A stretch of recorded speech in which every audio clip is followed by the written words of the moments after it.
अहोई अष्टमी व्रत कथा। एक नगर में एक साहूकार रहता था। उसके 7 लड़के थे, 7 बहुएं तथा एक पुत्री थी।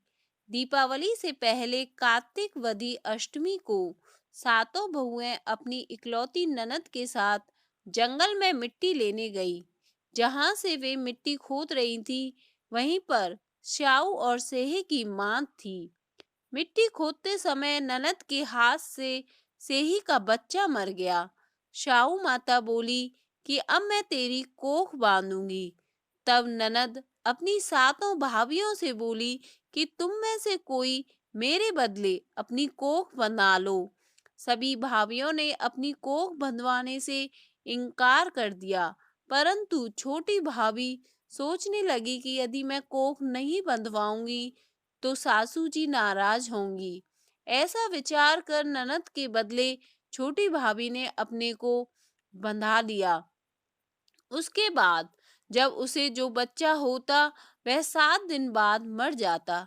एक दिन साहूकार की स्त्री ने पंडित जी को बुलाकर पूछा कि क्या बात है, मेरी इस बहू की संतान 7वें दिन क्यों मर जाती है। तब पंडित जी ने बहू से कहा कि तुम काली गाय की पूजा किया करो। काली गाय स्याऊ माता की सहेली होती है। वह तेरी कोख छोड़े तो तेरा बच्चा जिएगा। इसके बाद से वह बहू प्रातः काल उठकर चुपचाप काली गाय के नीचे सफाई आदि कर जाती। एक दिन गौ माता बोली कि आजकल कौन मेरी सेवा कर रहा है, जो मैं आज देखूंगी। गौ माता खूब सुबह जागी तो क्या देखती है कि साहूकार की बेटे की छोटे बेटे की बहू उसके नीचे से सफाई आदि कर रही है। गौ माता उससे बोली कि तुझे किस चीज की इच्छा है, जो तू मेरी इतनी सेवा कर रही है। मांग, क्या चीज मांगती है। तब साहूकार की बहू बोली कि स्याऊ माता तुम्हारी सहेली है और उन्होंने मेरी कोख बांध रखी है, उनसे मेरी कोख को खुलवा दो। गौ माता ने कहा, अच्छा। तब तो गौ माता 7 समुंदर पार अपनी सहेली के पास उसको लेकर चल पड़ी। रास्ते में कड़ी धूप थी, इसलिए दोनों एक पेड़ के नीचे बैठ गईं। थोड़ी देर में एक सांप आया और उसी पेड़ पर गरुड़ पंखनी के बच्चे थे, उनको मारने लगा। तब साहूकार की बहू ने सांप को मारकर ढाल के नीचे दबा दिया और बच्चों को बचा लिया।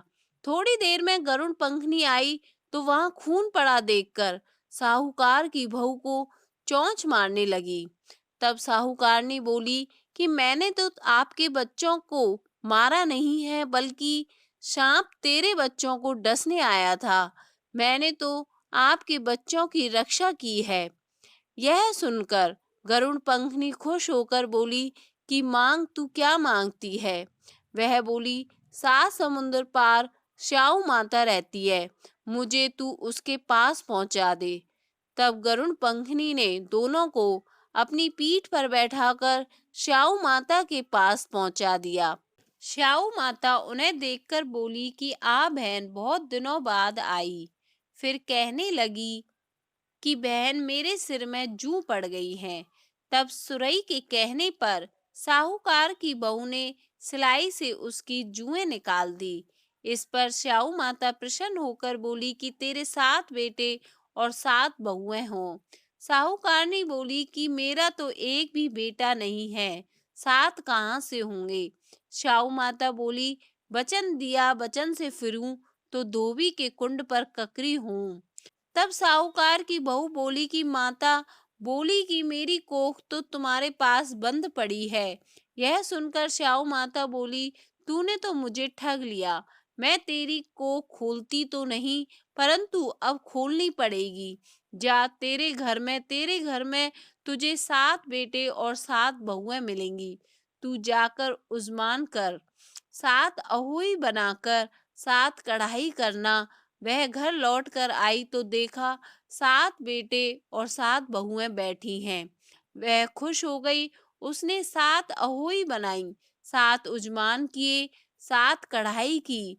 दिवाली के दिन जेठानियां आपस में कहने लगी कि जल्दी जल्दी पूजा कर लो, कहीं छोटी बहू बच्चों को याद करके रोने ना लग जाए।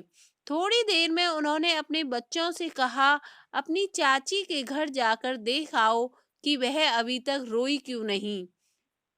बच्चों ने देखा और वापस जाकर कहा कि चाची तो कुछ मान रही है, कुछ उजमान कर हो रहा है।